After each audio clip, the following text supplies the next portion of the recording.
Okay, I have a few slides, and just to not miss out on telling you something, I'd rather talk fast. And obviously, I know you've already had quite some input, so I think more is better. I hope. Maybe. Okay. So this is what I want to go through today with you. Eventually, if the clicker lets me. Yes, I'll introduce myself real quick. I'll talk about why I think pull marketing is amazing, and I think us in search, we're like right in there. And the other thing in there happening is content marketing. And then I'll talk about these two kind of trades where they are similar, where they have synergies, where they overlap, and where they also differ. And then I'll give like a really quick outlook, and I hope to be like roughly on time, or take probably an hour or two more. Right. So I used to have an agency. When I left it last summer, it was 170 people. We only did search and content marketing, and it was like one big team over in Berlin. We sold it to a large media agency. I have a pet project on the side. It still exists. It's a cigar shop. I mention it because it's not impressively big. There's like a whole of 8 people working there full time, and the good thing is, and that this is what I think always when you hear about what's amazing, what to do and what not to do. I think always if like a shabby small little e-commerce shop can do stuff the right way and win, then it proves usually that the concepts that they're following, they might be more robust than other concepts that exist. So you will see some examples how we do it for the cigar shop, because I don't think you need to be like a large advertiser to be able to do things. Obviously, my agency, with that many people, we had larger clients, but I think always, the robust stuff, the good stuff, it also works for like a smaller setup, right? Okay, that's it already. So pull marketing. Why pull marketing? So obviously, we all grew up on push marketing. Some advertising disturbing us during what we actually wanted to do, what we wanted to see on TV. I'll make your life on the camera as hard as I can. Okay? Perfect. Thanks. Yeah. Can I walk into the light and out just to confuse you? Perfect. Thanks. Okay. Yeah, so I think we're kind of all annoyed by advertising. Everybody hates advertising. We don't actually want that. It's not what we kind of go for. And we have this rise of ad blockers. It differs slightly from country to country. Germany and France, they're like up in front. But the adoption and the proliferation of ad blocking on a browser level is huge. And you have like crazy stuff like even mobile service providers saying that they're going to block the ads on the data level because that's where you won't spend all your expensive mobile data on the ads that you don't actually care for, right? So this is good sides and bad sides to it. Obviously, if I'm a media an advertiser advertising on all different paid channels, I'm going to have a problem with tracking, with attribution and whatnot. But there's a huge good side to it. And I'm sorry if some of my slides are rather information rich. Try to listen to me. This is just a backup and for you to read up what I actually talked about. I think the huge opportunity coming up here is that anything pull is growing. So whenever I create opportunities where customers can get information or get knowledge from me, those opportunities are growing as users are not willing to accept this kind of push advertising and communication anymore. Right. So if I think about the 2 topics that I want to talk about, we saw the funnel, I think, earlier in Nikolai's slides. He had like another loyalty element, I think, at the end, right, Nikolai? Perfect. Okay, so I think when I think about this funnel, IDA funnel, or name it, in a modern way, there's 2 essential things that I do. In the beginning of the funnel, what I actually want to do with my communication, with my marketing, I want to create a demand because it is not there yet, because people don't already know what they want. This is what happens when I work here. And we had some nice examples in Björn's presentation from TripAdvisor, and I think I can relate to many of the things that we're seeing there.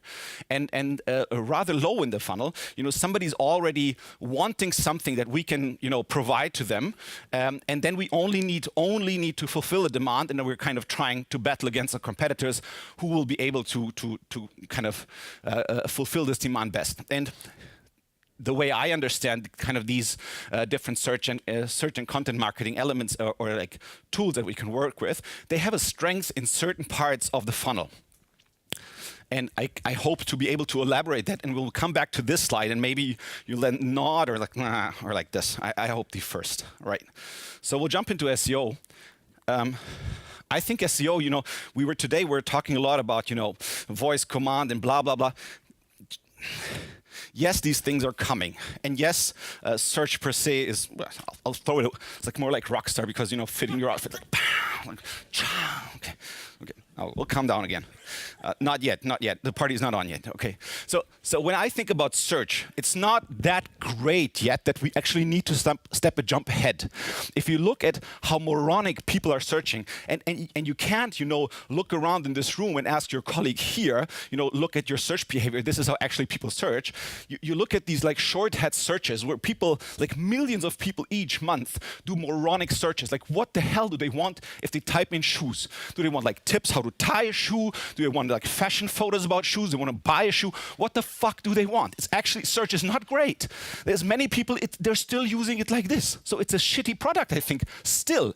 Yes, we're getting better at it. It is a form of man-machine interaction, but it's not perfect, it's not good, and many people have not learned it. Not us in the ivory tower here. Yes, maybe we understand it a little bit, but even us in search marketing, we understand it even better. But even, there's differences. But the average Joe out there, I mean, probably it's like all different here in Sweden, and maybe the Danish guys don't know how to do it. But in general, I would say, worldwide, it's imperfect. And then you see the results.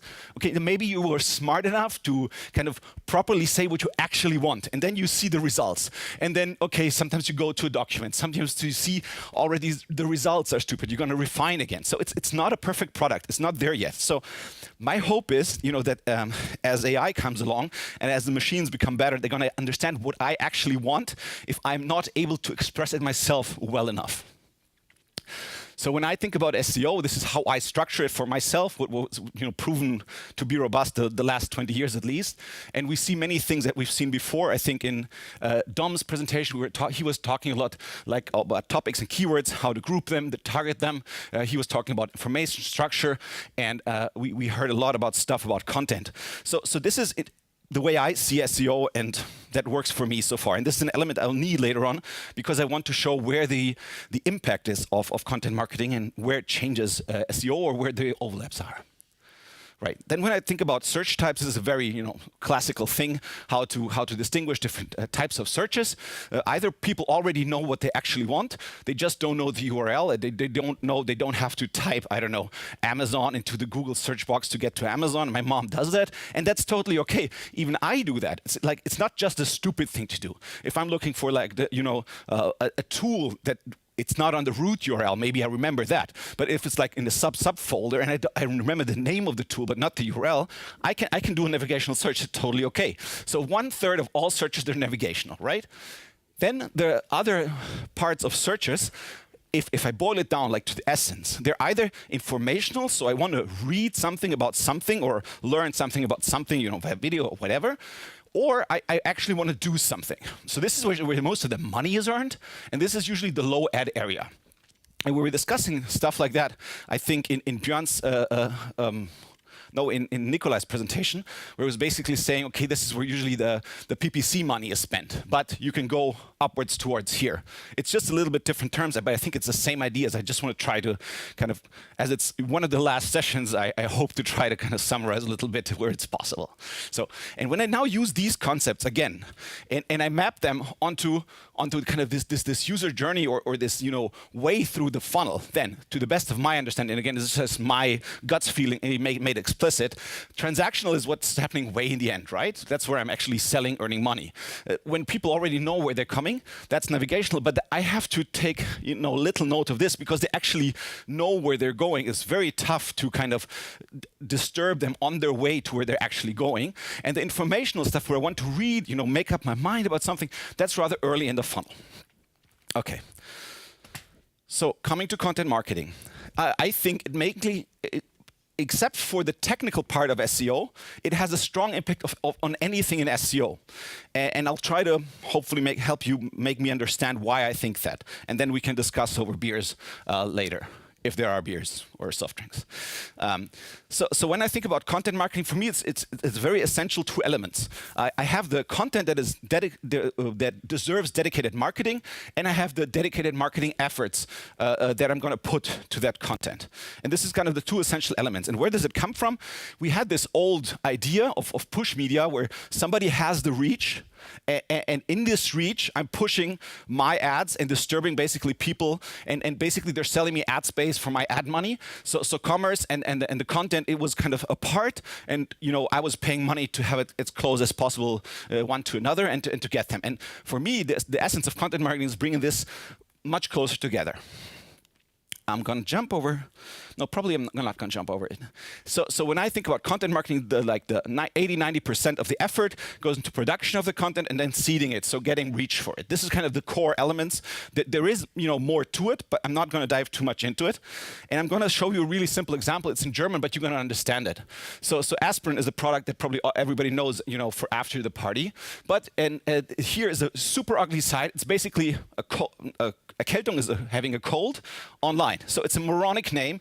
It's super ugly. It's probably designed 1999, 2000, 2001. But the good thing is it still works. And I really like, for me, again, the criteria, whether I like a concept and whether it's good or not, it must work even for a small company, even if it's ugly. If it's done right, if the strategy is right, if the idea is smart, it still has to work.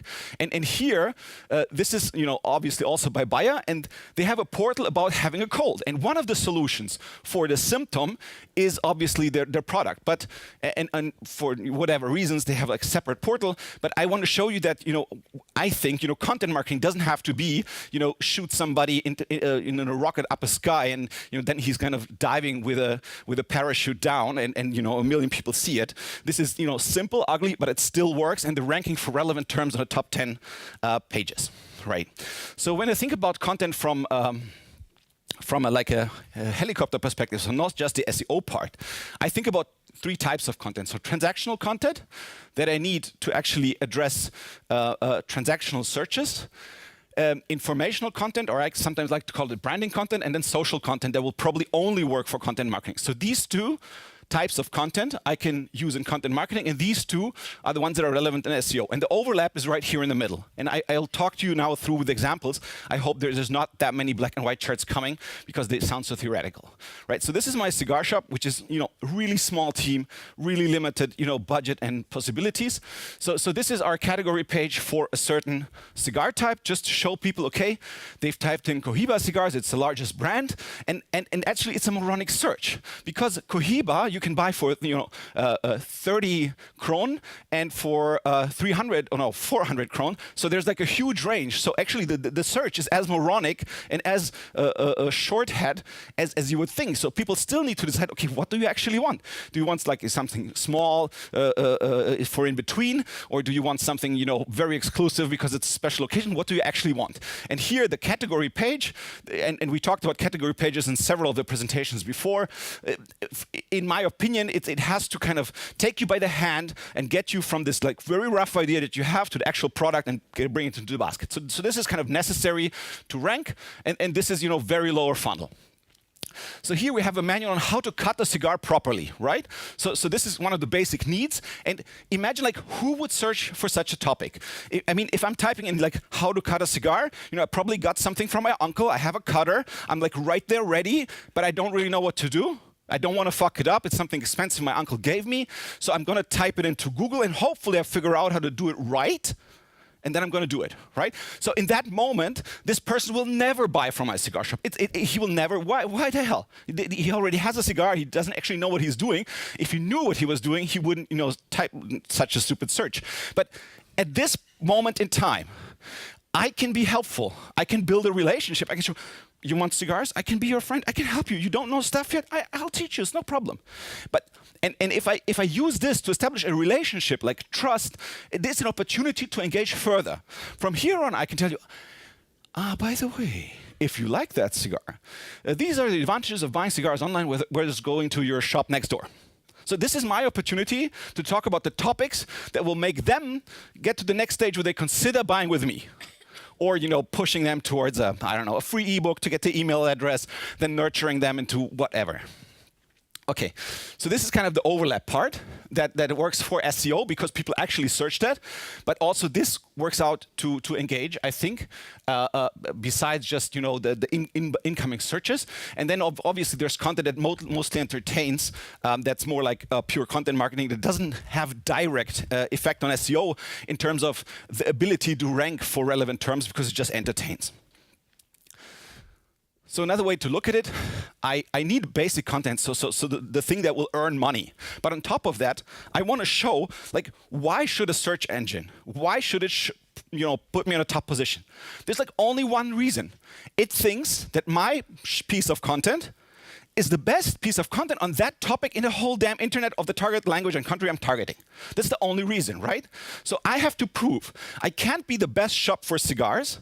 I mean, I can be the best shop for cigars, but if you go to a cigar shop, the probability of that cigar person selling that he's not only the best at selling cigars, but also the best about explaining everything about cigars, the probability is very high. So if I have somebody, like she's only selling, and she's selling equally well, but she can also explain all the stuff, she sounds like a damn better, result for me. So I'll put her on top and her right beneath, right? So I think, it makes sense to show the knowledge in the field, even though you're not earning here. So it's like a different thinking logic, but it brings us kind of to the same ideas that we talked about. And obviously I can inspire, but that's like the last level, I'd say. The clicker is to carry around. Oh, it's in the pocket. I nearly figured that out, right? So for a very, this is an example, again, a little bit how to translate to some e-commerce stuff. You can read that up probably later, but I can put magazines who inspire, product content is to sell, and then I have all kinds of different content I can do in between to nurture, to bring people from one state of mind to the other, to identify their need and then bring them kind of to where I actually want to have them. Right, so here I have some more examples. This is a really nice guide on, I mean, if people want to buy a barbecue, what they buy a barbecue. And do you guys barbecue here a lot? Is it a, okay. So there is actually way too many kinds of barbecues. I mean, if somebody types in like, buy a barbecue, what the fuck? Do you have a garden? Is it going to be inside, outside? Do you have to take care that it can't be fire? It has to be like gas or electricity or what? Do you have one person that you're catering to, or are you catering to 20? It's a stupid, moronic search. And at this point, the category page, what it does have to do is help me understand. It's the same thing if I go into a barbecue offline store and I say, I want to buy a barbecue.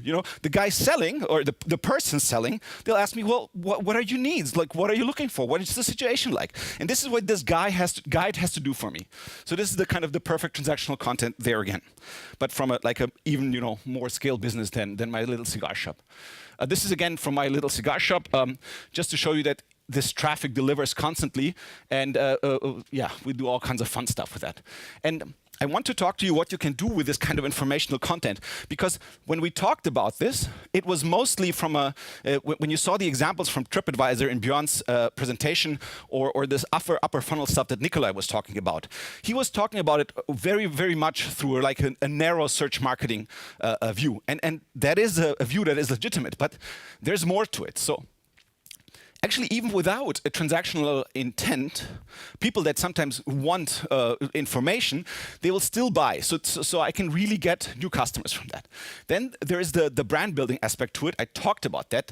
Then what is a huge thing with our more advanced clients, back when I had the agency, is that I actually just want to identify people who are my potential clients. I was working for the largest fashion retailer for a long time, and there's each month there's more people searching for how to tie a tie properly. I mean, that's obviously not my topic, but you understand what I mean. I think it's nobody's topic here. But you'll still, you could be able to relate. But a lot less people search for how to buy a tie. A lot less people, right? So we built the best guides and videos on how to tie different knots, like a landing page where you can decide on the knots, what's the image of which knot, and then you click, okay, I'm this image, I'm the cool guy, and I'm the young guy, and I'm the classical guy, whatnot. And then you have the matching knot, and then you learn how to do it, step by step with video graphics and blah, blah. Okay, so this doesn't sell at all, right?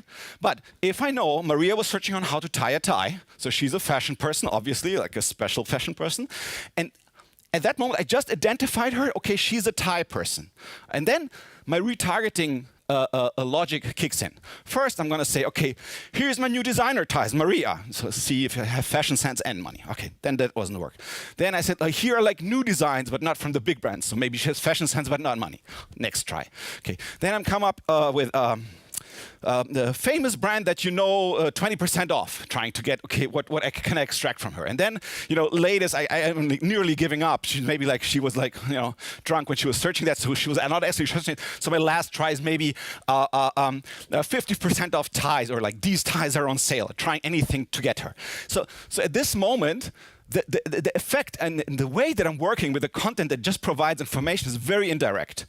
And last but not least, I think when you look at CRM activities of companies these days, they are mostly, even the Amazon stuff, it's totally annoying. Like, I didn't see any e-commerce provider actually making me happy with their newsletters, because they're basically just, suggesting stuff that I could buy as well. But that's not the only thing that I want from the e-commerce store. I want to be inspired. And yes, some have magazines and send a link to, but if they know I once kind of bought a certain type of, shoes or so, they can probably, give me a guide about, classical shoes if I bought like some more classical shoes, or if they know I bought sneakers, they can inform me about new sneaker trends.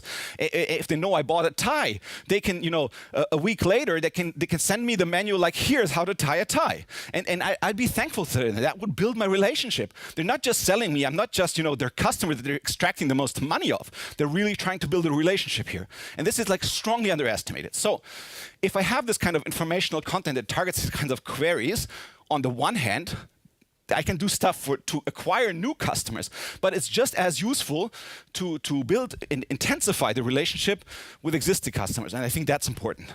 I really got this clicker thing figured out. Sorry. Right, and then there's a little bit of question like where to put this content. I won't go too deep into it, just to let you discuss that probably later on. And then the core question is, I think that most of the investments in any content marketing campaign should go into making sure that this content actually reaches the right target audience in the right quality. And there's different ways to do it. Paid, if I say paid, I'm referring to anything with variable costs, right? Because we all know that free is not really free. It's like more fixed cost oriented, right? So there's like, good things that I can do with variable costs. It's because for the, I think I even have it in the slide. I'll have one example each, and I'll just run through them really quickly. I have 10 more minutes, right? Okay, all right.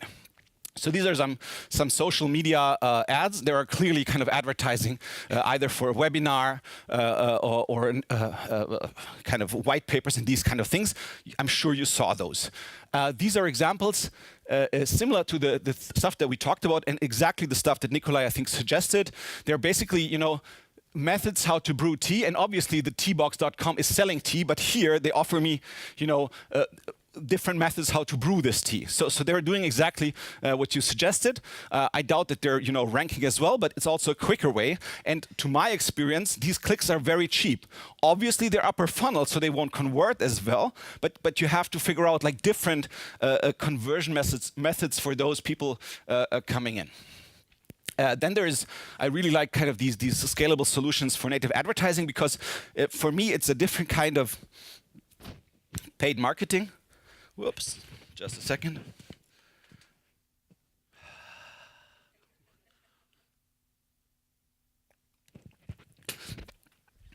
In search, obviously, we target through the queries.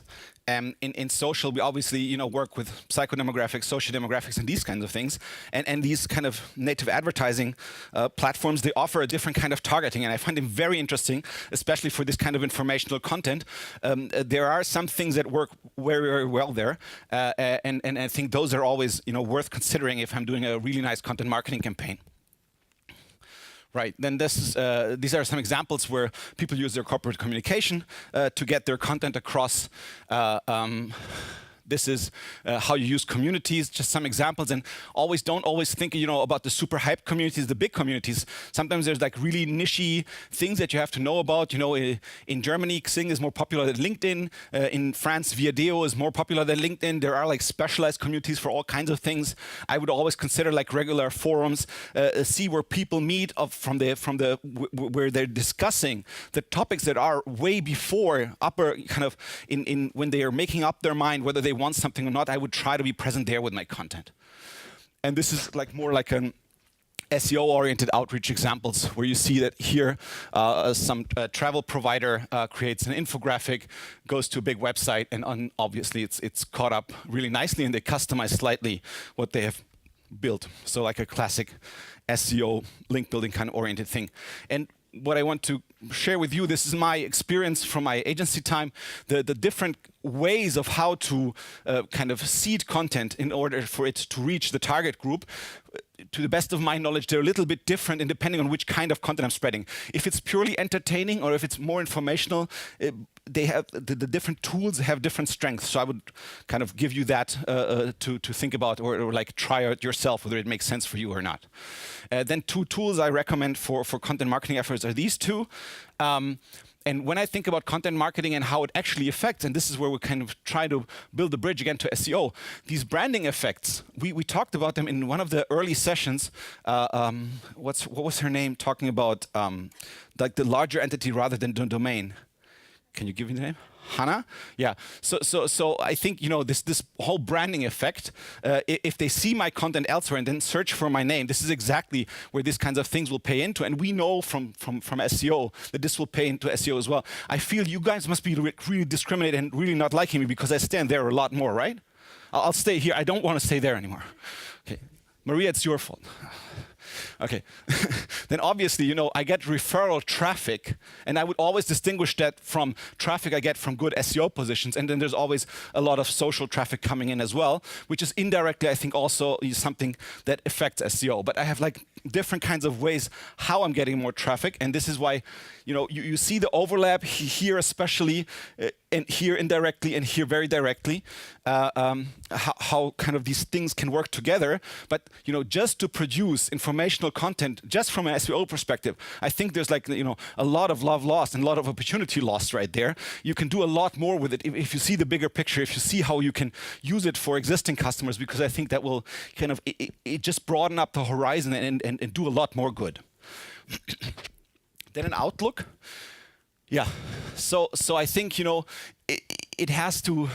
I have so many of these black and white schemes because this is the way I try to express like thinking frameworks, and I hope if you don't like it the way it is, probably take it and make it your own. This is what I would like you to do. If you try and experiment with content marketing, don't underestimate the efforts. So it can't be that 90% of the effort is going into the production of the content. I think at least 50% of the efforts taken are the ones that are going into kind of getting reach for that content, because otherwise nobody will ever see what you have produced. And the different types of content also sometimes need different kinds of KPIs, because you can measure their success, I think, in different ways. They have different effects. Right. So this is the slide I pulled up earlier. And the great thing is, if I work with both these kind of marketing tools, is I can constantly communicate with my existing and potential customers in a pull manner. So I only deliver them the stuff that they want when they want them. I'm not pushing them in any situation, but I can, and with this kind of very nice way of kind of advertising, it still is advertising, I can still communicate, from the beginning to the end of the funnel. And this is, I think, a huge opportunity that didn't exist like that before, and only through, proper digital marketing, it can work really, really well. Yes, there is one thing I really like to emphasize in the last couple of years, because especially with the dawn of mobile, it has become that way. I think we have to always know why our channel and how it is different from others. And the bad thing about SEO, or the good thing about SEO, there's I call it championization happening there. So we used to say, okay, 1, 2, and 3 is great, but even if we're somewhere on the first page, it still makes sense. And I think it's going to be more like of either I'm on number 1 or I'm not there at all. So if I'm doing SEO, I have to make sure that the resources that I have are targeting, are going for something that where the target is adequate to my budget. If my budget is like this, I can go after a big target. But if my budget is like this, I have to cut down. So for example, again, my cigar shop, if I had just a small budget, I would just focus on one brand, try to win for this one brand, and then later look at the next brand once I have won and once I start earning money. But you always have to make sure that you put enough effort after the topics and the keywords that you're going for, so that you can completely win those. And by win, I mean number one, or worst case two, because if we switch to a world where it's more like happening either on a watch or on a speaker, it will only be number one who's going to win. So I have to be either up front there. I'm not going here anymore. I'm sorry. Maybe back here again. Sorry. Yeah, so this is something I would like to point out, because I think it also makes sense, especially with all the presentations we saw that were like voice-oriented.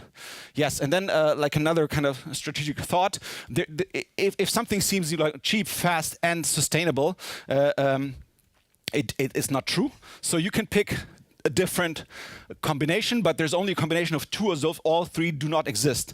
So you really have to pick a strategy that actually makes sense. Last but not least, just to show balls, if somebody is doubting SEO, compare the search volume with other topics in digital marketing come along every once in a while. SEO comes from a history. I've accidentally bumped into the business 20 years ago.